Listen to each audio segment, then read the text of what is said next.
comme je ne connais pas les gens, il y avait plein de gens, et puis bon, c'est pas grave, je vais envoyer à cette dame, et puis... Et bonjour. Donc c'est plutôt... Bonjour. Bonjour, Oui. merci de m'avoir invitée à la réunion, enfin de m'avoir accepté, Marie-Stéphane Adem. Oui, bonjour, il n'y a pas de souci, ravi de votre présence, enchantée. Voilà. Et il y a en fait, Maëva Tolence nous a demandé de participer à la réunion. Très bien, c'est parfait. Et j'ai ma collègue Élodie Trechesset qui essaie de se connecter. Et, voilà. Je suis là aussi. Bonjour à tous. Ah, super. Bonjour, bonjour, c'est parfait. Bonjour à tous. Merci. Alors, il est 9h16. On va attendre encore quelques minutes juste pour vous faire avant de démarrer notre webinaire avec Jean, ici présent. Voilà. Moi-même, je suis Benoît Parot, directeur du département mobilité et transport au sein d'Opinionway. Et on a souhaité mettre en place et partager un certain nombre d'informations liées à la mobilité électrique légère. Et on va voir ce que c'est de toute cette mobilité légère électrique à 4, 3, 2 et 1 roue. C'est très précis avec Jean. Et puis après, on parlera un petit peu du dispositif qu'on souhaitait mettre en place pour justement avoir un suivi justement des évolutions en matière de comportement, d'intention, de problématiques liées à la sécurité, au déplacement et ainsi de suite. Mais on va y revenir un peu plus dans le détail, bien évidemment.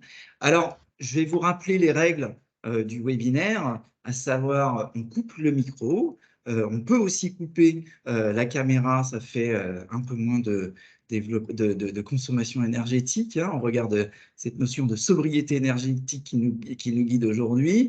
Et puis, bien évidemment, vous pouvez aussi intervenir. Alors, on a prévu un temps d'échange en fin d'intervention, plutôt vers 9h45. Si jamais vous avez la volonté d'intervenir par rapport à ce que peut dire Jean ou moi-même quand je vais présenter l'Observatoire, n'hésitez pas.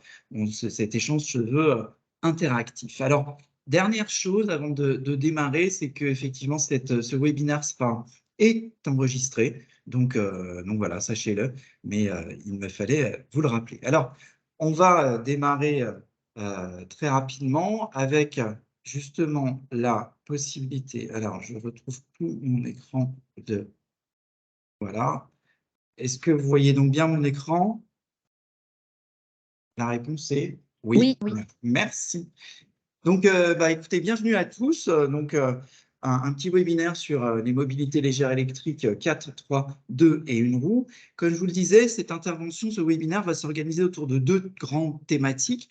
La première, c'est finalement partager des chiffres, des informations sur la mobilité légère électrique. Et ça, c'est Jean qui est fondateur et CEO de Smart Mobility Lab qui va vous présenter toutes ces données. Et puis, dans un deuxième temps, je vais reprendre la parole pour vous présenter, du coup, au regard de toutes ces données assez intéressantes quand même en termes d'évolution de marché, je vais vous présenter l'observatoire sur lequel nous avons réfléchi avec Jean, l'observatoire des mobilités légères électriques 4, 3, 2 et 1 roue, donc de façon justement à pouvoir suivre et fournir au marché des tendances et les chiffres d'évolution en matière d'usage, en matière de comportement et ainsi de suite. Et on va revenir bien évidemment sur le contenu et le descriptif de cet observatoire. Et puis, en dernière partie de ce webinaire, nous avons souhaité caler un temps d'échange, de questions, de réponses, peut-être des suggestions, bien évidemment, de votre part. Donc là aussi, on attend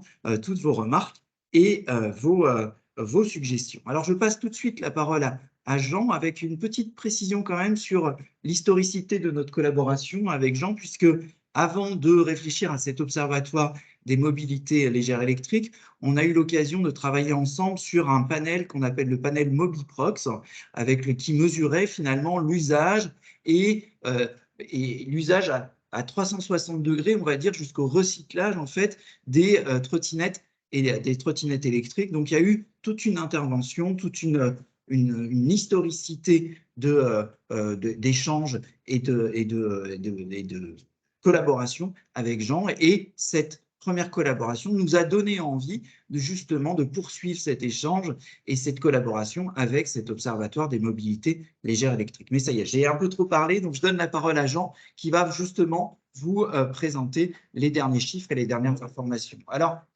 voilà. Très bien. En tout cas, bonjour, ou en tout cas rebonjour à tous et toutes. Donc, je suis ravi de pouvoir faire cette présentation. Donc, oui, juste même pour rappel, hein, ce que disait Benoît, c'était dans le cadre de Mobiproc, c'était un panel de plus de 800 utilisateurs, et donc c'était sur 2 ans. Donc, on a tout cette historique ensemble. Donc, par rapport à la mobilité électrique légère, et des chiffres et des informations que je vais vous présenter. L'idée d'abord sur finalement ce basculement, cette transition du mécanique et du thermique vers l'électrique, quelle que soit la taille des véhicules ou des engins. Ça, c'est un point important. Alors, tout d'abord, les EDPM, les engins de déplacement personnel motorisés, on voit qu'il y a vraiment un passage à grande échelle.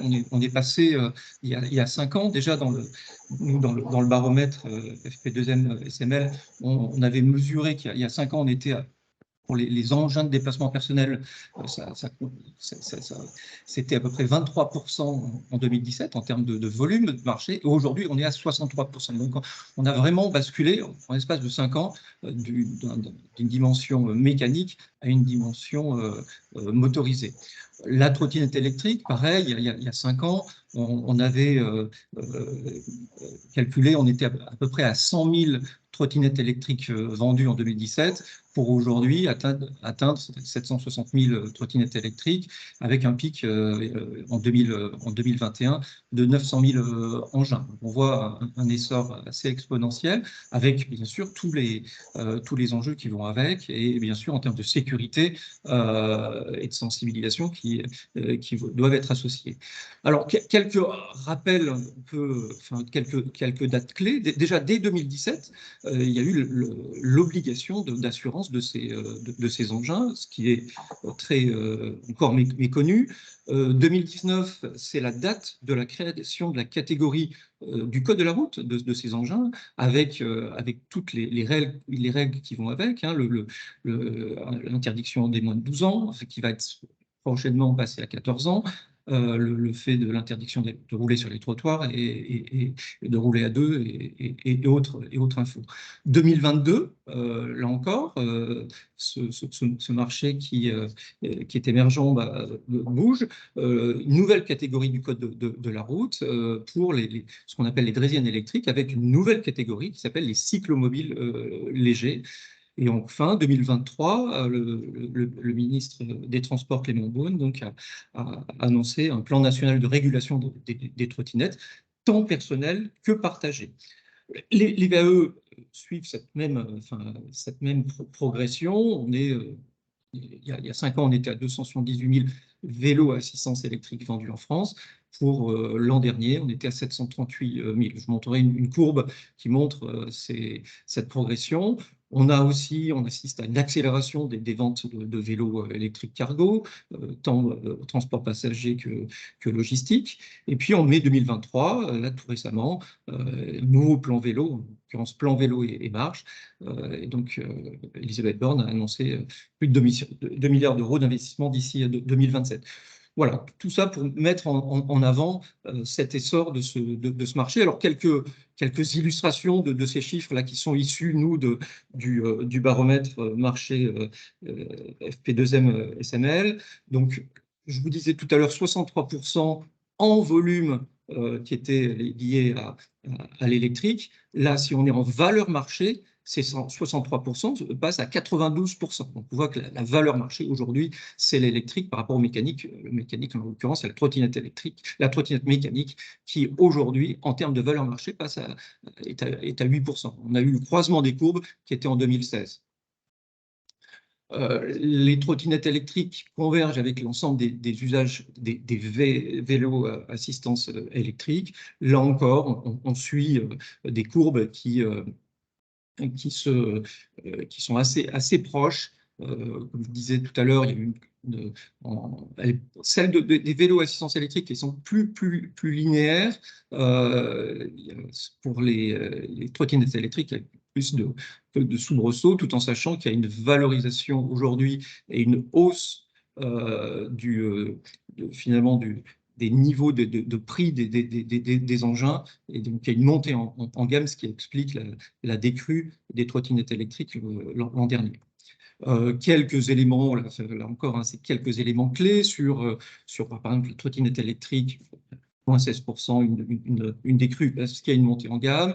Malgré cela, un prix moyen qui augmente de façon très forte. Il faut savoir qu'on a atteint un prix plancher, il y a 2 ans, on était à 300 quelques euros. Aujourd'hui, des engins de meilleure qualité aussi, et donc il y a eu un travail aussi des distributeurs pour ne moins être amenés à mettre sur le marché des engins très, très bas de gamme.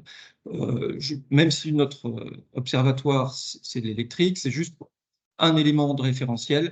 La trottinette mécanique, aujourd'hui, pour adultes, en tout cas plus de 12 ans, est moins importante, 500 000 unités vendues, est moins importante que la trottinette électrique. Là encore, c'est juste pour montrer les ordres de grandeur. Les draisiennes électriques, on va appeler aujourd'hui les cyclomobiles légers, cette catégorie. Il y a encore 2 ans, elle était à 75 000 unités vendues. Elle est passée à 36 000 parce que, nouvelle norme, donc les distributeurs sont amenés à écouler des stocks tout en sachant que c'est un usage qui a le vent en poupe et qui a aujourd'hui droit de cité sur les pistes cyclables. Quelques marchés de niche, et là aussi, je vous présente ça, c'est juste pour faire la part des choses entre les trottinettes électriques, les vélos à assistance électrique, et par exemple, ces gyro-roues, on est à 4000 unités vendues, ce qui est très stable d'une année sur l'autre, donc qui avance ces résultats, enfin, qui faisons ces calculs depuis maintenant 6 ans, on est à peu près au même niveau sur ce marché. Pareil sur les skateboards électriques, c'est vraiment des marchés de communautés d'utilisateurs très, très restreintes. Donc voilà. Alors, j'ai mis en avant surtout là dans un premier temps la mobilité personnelle. On peut dire qu'il y a aussi une explosion, bien sûr, du marché de la mobilité partagée qui alimente aussi le marché de la mobilité personnelle. On avait vu ça avec l'arrivée du Vélib', le fait d'avoir mis des vélos en libre service, ça a aussi permis en tout cas un développement considérable des vélos à usage personnel. Voilà, et de se dire que c'est aujourd'hui cette mobilité partagée, c'est aussi bien les scooters électriques, les VAE, bien sûr les trottinettes électriques, et aussi les voitures électriques en mode partagé, voire les voiturettes électriques. Alors, 2016, arrivée des premiers opérateurs de scooters électriques, avec Cityscoot, par exemple, à Paris. 2018, c'est l'arrivée des premiers opérateurs américains, Lime, Bird, en France. Ils sont même arrivés, on est arrivé même jusqu'à 16, par exemple, opérateurs à Paris. Aujourd'hui, on est à 3 et ils vont disparaître donc fin août 2023. On est, nous, selon nos calculs, à peu près à 45 000 trottinettes électriques en libre service en France, dans 200 communes. Donc voilà, avec la suppression à Paris. Ce qu'il faut voir, et ça c'est vrai que ce n'est pas nécessairement souligné dans les médias, ces mobilités partagées s'ancrent véritablement aujourd'hui sur l'ensemble du territoire français, et en particulier dans les villes de taille moyenne, avec une utilité pour se rendre parfois de chez soi ou à des hubs ou à des gares. Enfin, voilà, il y a une utilité de transport et de facilité des déplacements, ce qui n'est pas nécessairement toujours la même chose dans des grandes villes comme Paris où il y a beaucoup de touristes. Et puis, d'une façon combinée, enfin, on voit la progression aussi du MaaS, du Mobility as a Service. Et donc, voilà, c'est juste pour mettre en avant que c'est mobilité légère électrique, voilà, s'intègre aussi dans le MaaS. Alors, quelques éléments là, issus de baromètres qu'on est amené à déployer. Donc, ça date d'il y a 1 an, mais voilà, le top 6 des villes. Alors, maintenant, il y aura Bordeaux qui était dans la suite du classement, mais on voit bien que Paris, jusqu'à présent, avec 5000 trottinettes pour chacun de ces 3 opérateurs sortaient du lot, avec les autres villes où on est à 1500 trottinettes électriques par opérateur, avec Lyon uniquement 2 opérateurs, et aussi un certain nombre de villes avec bien sûr un nombre d'engins beaucoup plus restreint. La même chose, on peut le voir aussi avec la densité. On a mis ça en avant dans notre baromètre. Dernier point que je souhaiterais voir avec vous, présenter, c'est les 4 roues, et plutôt tout ce qui est lié voilà, aux véhicules intermédiaires, ce qu'on appelle aujourd'hui véhicules intermédiaires, ou quadricycles légers et lourds. C'est vrai que pendant très longtemps, c'était associé au pot de yaourt, aux seniors, et on voit bien qu'aujourd'hui, ça s'inscrit véritablement dans voilà, des nouvelles tendances, avec aussi tout ce que ça peut générer aussi de problématiques par rapport aux jeunes. Enfin, voilà. Donc, en tout cas, on a bien conscience de ça, mais en même temps, c'est une réalité de marché, des acteurs. Citroën a eu une approche aussi rupturiste en termes de distribution de ces engins avec des ventes par exemple chez Fnac Darty. Microlino, là c'est un quadricycle lourd qui se déploie en Europe. Voilà, en sachant que voilà, ces acteurs sont amenés à redistribuer les cartes de ce marché. Alors, un enjeu majeur, c'est le poids des véhicules de demain. On voit bien que même France Stratégie met en avant est-ce qu'il y aura aussi un certain nombre de taxes à l'avenir sur le poids des engins. Aujourd'hui, les véhicules légers, dits légers, sont finalement des véhicules lourds par rapport aux voiturettes et autres quadricycles légers ou lourds. Donc voilà, des nouveaux usages avec l'adhésion des jeunes à partir de 14 ans, avec ces voitures sans permis. On s'aperçoit que là, par exemple, les mineurs représentent plus de 50% des ventes. Là, en l'occurrence, chez Ligier, par exemple. Des acteurs historiques comme Ligier et Exam se font aujourd'hui doubler sur leur marché historique, en n'ayant pas nécessairement pris le vent de l'électrique, en tout cas le tournant de l'électrique suffisamment tôt. On a des regroupements d'acteurs avec une association, par exemple, qui s'appelle Aveli, Smart Voltia vient de les rejoindre aussi, autour de ces véhicules intermédiaires. L'an dernier, nous, on a calculé 6700 quadricycles légers vendus en France. Plus de la moitié, c'est la Citroën Ami. Et puis, en 2023, dans le cadre du projet de loi industrie. Donc ça, c'est vraiment tout récent. Là encore, c'est juste pour montrer que c'est un marché assez en essor, mais aussi où les lignes bougent. Donc, dans le cadre du projet de loi industrie verte, présenté le 16 mai par le gouvernement, il y a un bonus écologique plus généreux accordé aux quadricycles électriques, ce qui n'était pas le cas jusqu'à présent. Il y avait un certain nombre d'acteurs, donc par exemple E.ON Motor, qui poussait pour ça, et donc ça vient d'être accordé. Donc voilà, c'est pour mettre en avant que c'est un marché qui bouge, et on se dit que ça serait, voilà, que c'est important de pouvoir approfondir ce marché, et je laisse la parole à Benoît. Super. Merci beaucoup, Jean. Donc, effectivement, on le voit, le marché se développe beaucoup avec de réelles tendances intéressantes en termes d'évolution au niveau des chiffres. Et toutes ces évolutions nous ont amené justement à se poser la question, mais n'est-il pas nécessaire, utile, pertinent de créer un observatoire, l'Observatoire des mobilités légères électriques, donc 4, 3, 2 et 1 roue.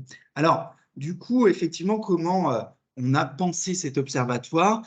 Pour quelles raisons cet observatoire nous semblerait pertinent? Tout simplement pour aider les professionnels à comprendre les mobilités légères et les déplacements électriques d'aujourd'hui, et mieux imaginer les déplacements électriques de demain. Avec 4 bonnes raisons. Déjà, notre volonté est de fournir au marché des données complètes via l'interrogation d'un échantillon national représentatif de 3000 Français, avec la possibilité de réaliser en plus des focus sur les territoires. Jean insistait tout à l'heure sur le fait qu'il faut peut-être arrêter avec cette focale sur le marché de la mobilité électrique on va dire dans la grande région parisienne, même au-delà des grandes agglos, comme tu le rappelais, Jean, tout à l'heure, il y a quand même plus de 200 communes qui ont organisé, qui organisent et qui réfléchissent aujourd'hui à la problématique de la mobilité électrique. Donc, on se dit, il est intéressant et sans doute pertinent d'avoir une approche nationale avec un échantillon conséquent de 3000 Français qui seraient interrogés sur justement leur usage, leurs intentions et ainsi de suite. Et on va revenir dans le détail sur le cœur de l'investigation que nous avons imaginé avec Jean. Bien évidemment, deuxième raison, c'est qui dit mesure, dit capacité à être informé sur les tendances de fond du secteur, détecter des opportunités de marché pour l'ensemble des acteurs du marché, voir un petit peu qu'est-ce qui se passe, quels sont les besoins en termes de produits, de services, de comportements, d'attitudes et ainsi de suite, mais aussi d'organisation de l'espace public, bien évidemment. Et on a vu que c'était l'une des raisons majeures qui expliquait pourquoi finalement les trottinettes électriques en libre service ont été finalement mises au placard, si je peux me permettre cette expression, dans la ville de Paris. Troisième grande raison de devenir sponsor de cet observatoire, il s'agit donc effectivement d'avoir toutes ces données pour être en mesure de penser les offres de demain, les produits, les services, au regard aussi d'une analyse typologique que nous souhaitons faire avec Jean des utilisateurs et des intentionnistes dont les comportements justement en matière d'usage des nouvelles mobilités légères électriques structurent justement les déplacements actuels et demain et l'usage et même de plus en plus sans doute prononcé de ce type de mode de transport. Et enfin, bien évidemment, qui dit être sponsor d'un observatoire dit avoir la possibilité de faire savoir justement que vous êtes sponsor, et que vous vous intéressez au sujet, et donc renforcer aussi la visibilité des sponsors via toute une organisation en termes de prise de parole à travers des webinaires qu'on pourrait réorganiser, des infographies, des communications, des communiqués de presse, ainsi de suite. Voilà, en gros, les 4 bonnes raisons qui nous semblent justifier la raison d'être de devenir sponsor de cet observatoire. Alors, cet observatoire, comme je vous l'ai dit, il est basé sur un échantillon consistant de Français.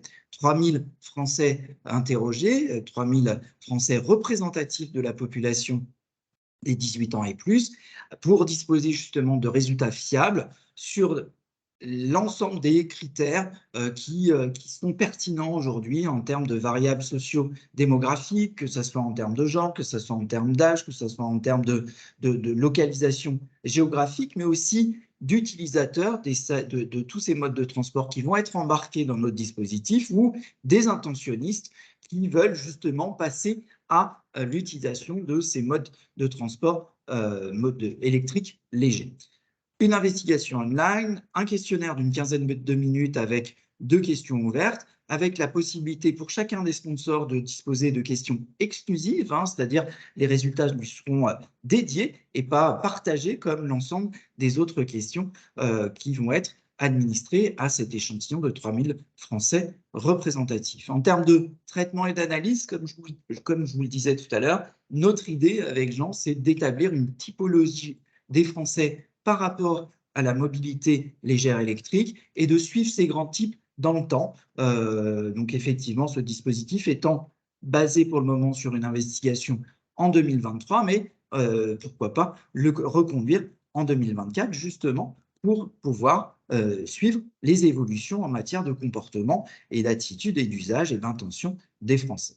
En termes de mode de transport que nous allons embarquer, si je peux me permettre, dans ce dispositif. Bien évidemment, on va investiguer tous les modes de transport électriques, que ce soit la trottinette, les 2 roues électriques L1 et L2. Alors, Jean est là pour vous donner toutes les précisions spécifiques sur tous ces acronymes. C'est voilà, le gyroroue, le vélo électrique, le quadricycle électrique lourd, le cyclomobile léger, le quadricycle électrique léger, et ainsi de suite. Donc voilà, donc tous ces modes de transport vont être effectivement embarqués dans notre investigation. Mais cette analyse et cette investigation sur ces modes de transport électrique léger ne peuvent pas se faire sans regarder comment, justement, les Français continuent d'utiliser les modes de transport dits thermiques. La logique de cet observatoire, c'est de voir comment les Français basculent du thermique vers l'électrique. Alors bien évidemment, on va aussi mesurer dans notre observatoire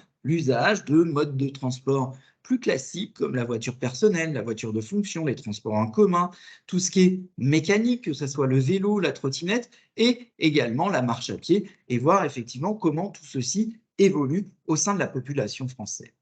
En termes de mode de thèmes à investiguer, on s'est dit avec Jean qu'il était intéressant finalement d'avoir une approche quand même assez globale, 360, en embarquant bien évidemment des questions sociodémographiques, un focus sur le déplacement, et je crois que voilà, dans le déplacement, on parle d'usage, de fréquence, de vécu des déplacements électriques, de report modal, d'usage multimodaux. Je crois que Jean, là aussi, tu voulais apporter une précision sur ces focus déplacement. Oui, parce que l'idée, c'est de mettre en place un certain nombre d'indicateurs, comme on l'a fait par ailleurs, par exemple, pour le panel Mobiprox, où on peut être amené à voir, par exemple, les motivations pour passer à ce type de mobilité, aussi de voir le report modal. Je sais que dans le cadre du panel, on s'était rendu compte que 8% des utilisateurs, en l'occurrence le DPM, s'étaient séparés de leur véhicule thermique. Donc voilà, des éléments de cette nature qui vont permettre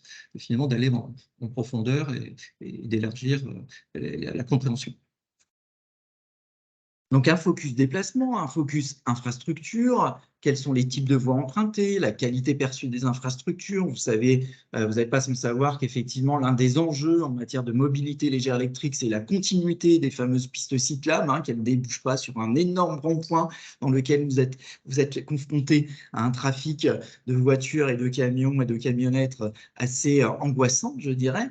Un focus également sur la prévention et la sécurité, avec justement ce qu'on a l'impression là aussi de pouvoir se déplacer en toute sérénité, la problématique du vol, bien évidemment, des chutes, des accidents, autant d'éléments et de l'accidentalité, autant d'éléments là aussi qui apparaissent et qui se deviennent vraiment prégnants avec le développement de ce type de déplacement en fait. Et là aussi, je crois que Jean, tu voulais préciser 2-3 aspects sur ce focus prévention et sécurité. Oui, parce que ça peut être aussi de voir par rapport à l'accidentalité, le nombre des indicateurs, le nombre de chutes, par exemple, la gravité aussi, si c'est mineur, grave, voilà.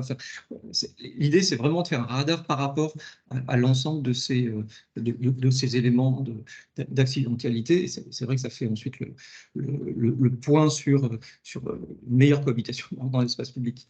Exactement, parfaitement, transition parfaitement trouvée, avec justement ce focus sur la cohabitation dans l'espace public. On en a parlé, justement, cet enjeu prégnant ayant conduit sans doute à cet arrêt des trottinettes électriques en libre service dans la ville de Paris. Un focus bien évidemment environnement, analyse en termes des impacts environnementaux, la consommation énergétique, l'impact carbone, le recyclage. Donc là aussi une thématique que nous souhaiterions embarquer dans notre observatoire. Un focus également en territoire, et puis un dernier focus sur la perception et l'image des modes de transport électrique. Alors, on a listé tout à l'heure les différents modes de transport électrique léger, notamment ces réapparitions de voiturettes un peu électriques qui étaient un peu has-been il y a quelques temps quand même, et qui aujourd'hui, du coup, redeviennent peut-être un petit peu pertinents. Donc, c'est intéressant, il nous semble aussi d'avoir finalement un focus perception-image de ces nouveaux modes de transport électrique. Donc, vous voyez quelque chose d'assez complet. En tout cas, c'est notre volonté sur la base, encore une fois, d'un questionnaire d'une quinzaine de minutes qui intégrera quelques questions ouvertes. C'est toujours intéressant d'avoir un petit peu le ressenti spontané des Français par rapport à ces thématiques. En termes de livrables, alors bien évidemment, on va analyser l'ensemble des résultats au global sur divers critères. On l'a dit, on a un échantillon consistant de 3000 Français, donc ça nous permettra, ça nous autorisera toute une batterie d'analyses sur des critères sociodémographiques, territoriaux, en termes d'utilisateurs, d'intentionnistes, et puis dans la finalité aussi de notre investigation, on souhaite aussi avec Jean justement établir une segmentation, une typologie des Français au regard de ce sujet sur la mobilité des légères électriques. Dernier point, en ce qui concerne la livraison des résultats, c'est effectivement la volonté de faire savoir, autoriser et proposer aux sponsors, faire savoir qu'ils participent à ce suivi et à cet observatoire via la mise en place d'infographies, la communication, la rédaction d'un communiqué de presse, la communication sur les réseaux sociaux et puis, si besoin, l'organisation de webinaires qui pourraient être partagés ou exclusifs avec chacun des sponsors du dispositif. Alors, bien évidemment, en termes de timing, nous sommes aujourd'hui le 20 juin. L'idée, c'est d'avoir un parterre de parties prenantes suffisantes, et on va y revenir, qui soit suffisant justement pour lancer le dispositif avec un questionnaire qui sera validé pour la fin août, un recueil début septembre, avec des livraisons de résultats tout début octobre, avec une communication sur l'ensemble des résultats prévus pour la mi-octobre. Donc, c'est vraiment sur ce timing-là que nous nous sommes calés avec Jean et que nous vous proposons aujourd'hui. En termes d'investissement, alors, comme je vous le disais, on est sur un dispositif en multisouscription. Donc, l'idée, c'est d'avoir un tarif que l'on souhaite attractif, en fait, avec un minimum de partenaires nécessaires pour le lancement du dispositif. Vous voyez ici la prix de souscription pour disposer de l'ensemble de ces informations assez complètes, encore une fois recensées auprès de 3 000 Français, donc un échantillon consistant, et de 7 500 € avec la volonté d'avoir un parterre d'au minimum 4 partenaires sponsors pour lancer le dispositif, avec la possibilité d'avoir là aussi des questions exclusifs, mais aussi des zooms sur certaines régions, certaines zones d'agglomération, alors soit 500, soit 1000 habitants, et ça permettra d'avoir des focus complémentaires, par exemple sur la zone du Grand Lyon ou Marseille, ou alors des communes un peu plus restreintes en taille, car encore une fois, comme le disait Jean, on a vraiment une couverture et une problématique sur plus de 200 communes aujourd'hui en France. Donc voilà ce qu'on voulait partager aujourd'hui avec vous. J'espère que ces données vous ont intéressé. Est-ce que vous avez des questions, des remarques, des suggestions par rapport à tout ce dispositif? On vous écoute en tous les cas. Alors, Benoît, il y avait une question qui avait été posée par Marie-Gabrielle Méry. Oui. Ne serait-il pas intéressant d'interroger les jeunes dès 14 ans pour couvrir le scope des utilisateurs? C'est vrai, on pourrait, c'est une bonne remarque. C'est une bonne remarque. Alors, jusqu'à présent, on est plutôt sur des 18 ans et plus, mais effectivement, on pourrait aussi embarquer les jeunes. Alors, après, les jeunes, ils sont moins décisionnaires en matière d'achat, ils sont aussi moins concernés en matière de décision sur des modes de déplacement léger qui représentent quand même un investissement non négligeable. Pour autant, ils sont prescripteurs et c'est vrai, fortement prescripteurs, de plus en plus prescripteurs, on va dire même aujourd'hui. Mais effectivement, en tout cas, on peut y réfléchir. Ouais. C'est une bonne remarque, effectivement. Une autre question de Marie-Stéphane. Je vais vous laisser poser votre question. Allez-y. Bonjour, donc Marie-Stéphane, coordinatrice mobilité active et partagée de l'ADEME. Donc, plusieurs remarques. Donc, nous, on a travaillé aussi avec Jocelyn Louméto sur le projet Mobiprox. Donc, on était intéressés pour avoir une évolution, en tout cas une suite à cet observatoire. Et je ne sais pas si vous êtes au courant, mais la DGITM a créé l'Observatoire des micromobilités récemment. On est en train de construire la gouvernance. Et dans le cadre de cet observatoire, il y a une volonté de faire une étude vraiment similaire à la vôtre, en tout cas, et de faire remonter ces chiffres-là. Donc déjà, je ne sais pas si vous êtes au courant de cette initiative.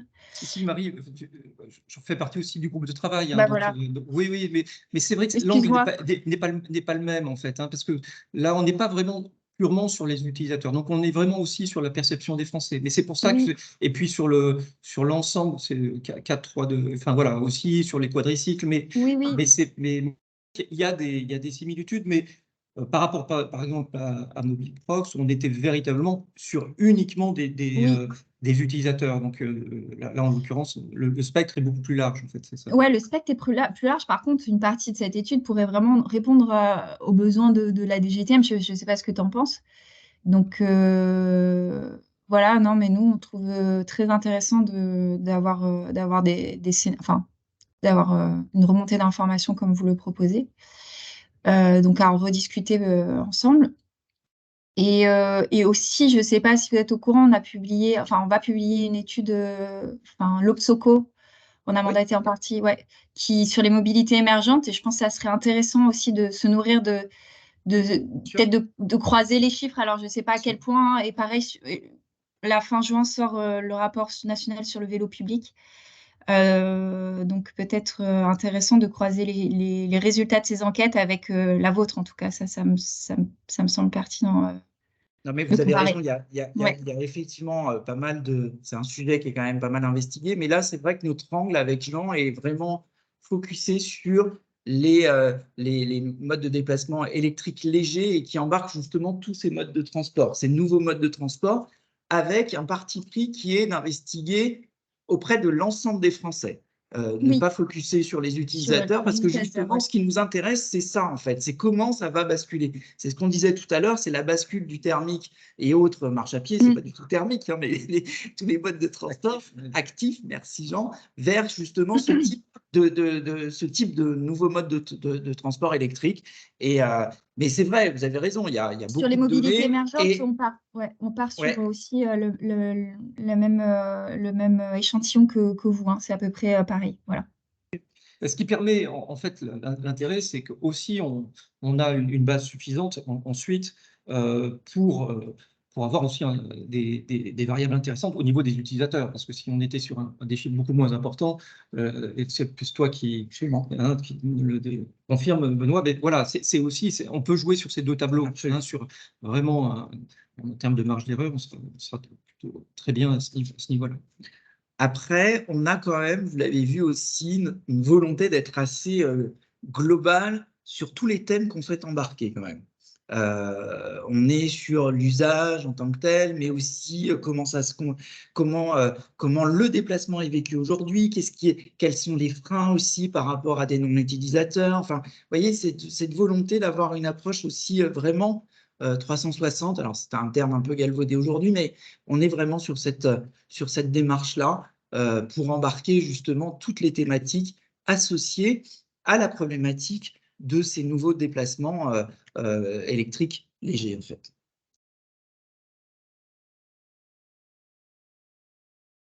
Mais Marie, on pourra s'en reparler, hein, sur aussi ta vision aussi par rapport à Oui, l'ADEME. mais avec plaisir. Je pense qu'on en reparlera. Il faudra qu'on se fixe une réunion. Ouais. Est-ce qu'il y a d'autres questions, remarques? Ouais.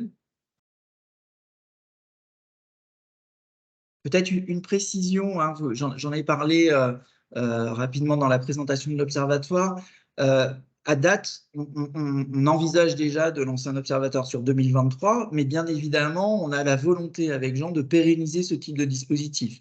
Ce type de dispositif n'a d'intérêt, en gros, que s'il est lancé de période assez régulière pour faire des points, hein, notamment par rapport à l'identification des différents profils types de Français dans leur relation par rapport à l'usage de ces nouveaux modes de transport. L'idée, c'est de voir l'évolution du poids de chacun de ces types au sein de la population française. Donc, on a cette volonté-là. Alors, pour le moment, déjà, on va essayer de mettre en place ce premier observatoire, mais on a déjà cette volonté de pérenniser le dispositif. En tout cas, c'est dans notre mindset, comme on dit. Il y avait une autre question. Pourriez-vous envisager d'intégrer dans l'observatoire d'autres engins ou modes de déplacement en fonction des nouvelles pratiques? Oui, bah là, c'est vrai que c'est tout à fait envisageable en fonction, alors, sans doute pas cette année, mais voilà, mais dès lors, justement, qu'on est sur une régularité, que ça s'ancre dans le temps, d'être à l'écoute, finalement, des nouveaux usages et aussi des nouveaux engins. Donc, c'est vrai que là, peut-être qu'il y a encore quelques années, la notion de draisienne n'avait pas lieu d'être. Donc là, c'est évident de les intégrer, d'autant plus que désormais, font partie d'une catégorie à part entière du code de la route. Donc oui, on sera amené à suivre l'évolution et des pratiques aussi. Est-ce que c'est un secteur qui, selon vous, va continuer à progresser? Il y a des chances quand même. Oui, voilà, c'est vrai qu'on voit que c'est des tendances,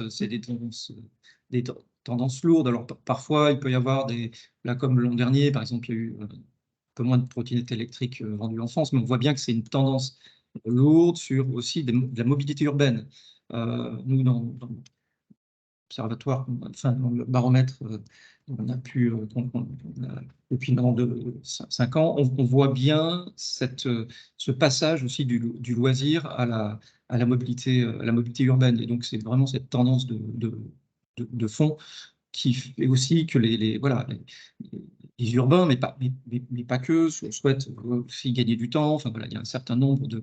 Et puis, bien sûr, dans la transition énergétique, enfin, voilà, plus éco-responsable. Alors ensuite, c'est de voir où on met le curseur. Si c'est pour du report modal par rapport à la voiture, donc voilà, ou si c'est par rapport à la marche. Donc très souvent, on le voit uniquement par rapport à la marche, mais on s'aperçoit qu'il y a aussi beaucoup de report modal par rapport aussi à la voiture. Donc là aussi, c'est de faire un peu la part des choses par rapport à ça, mais a priori, on est sur des tendances lourdes. J'ajouterais un point, c'est que quand même, il y a une réelle volonté de l'ensemble des acteurs publics à travers un certain nombre de plans, et enfin, je pense que Jean, tu vas confirmer mes propos.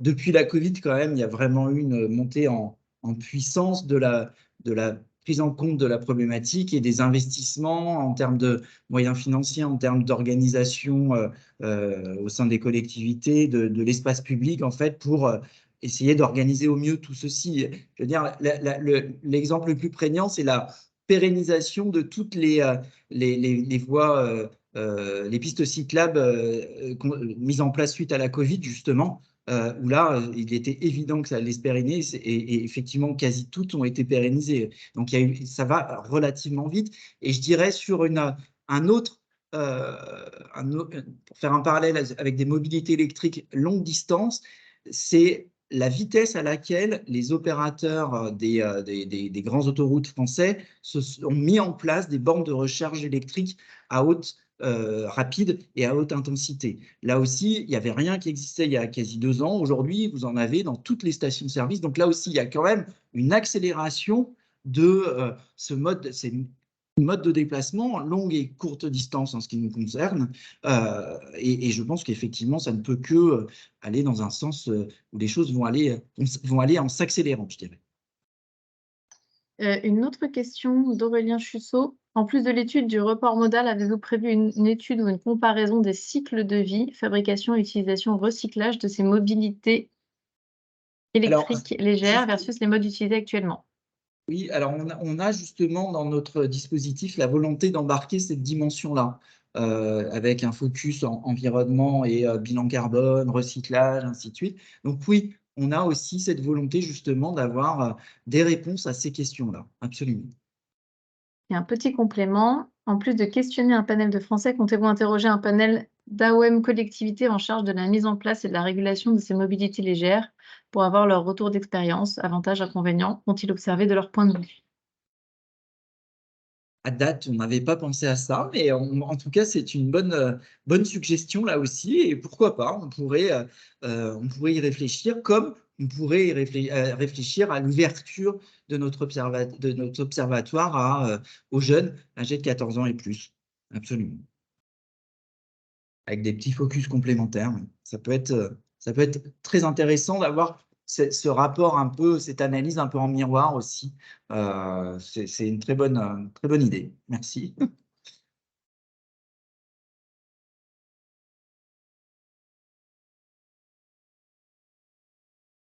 Voilà, je ne sais pas s'il y a encore quelques questions, des suggestions, des remarques. Il est 9h59, d'après on a tenu le timing. Voilà. Alors, bien évidemment, ce webinaire sera disponible en replay, et puis on va envoyer le document qui vous a été présenté à l'ensemble des participants. Et puis, et Jean et moi-même, on se tient à votre disposition pour avancer justement dans la mise en place, on espère, de ce dispositif. Voilà. Merci pour votre attention, votre écoute. Merci à vous. Et puis, Merci à beaucoup. bien. Merci. Merci. Merci en tout cas Et pour votre participation. et à bientôt. Merci. Bonne journée. Au merci. revoir. Au revoir.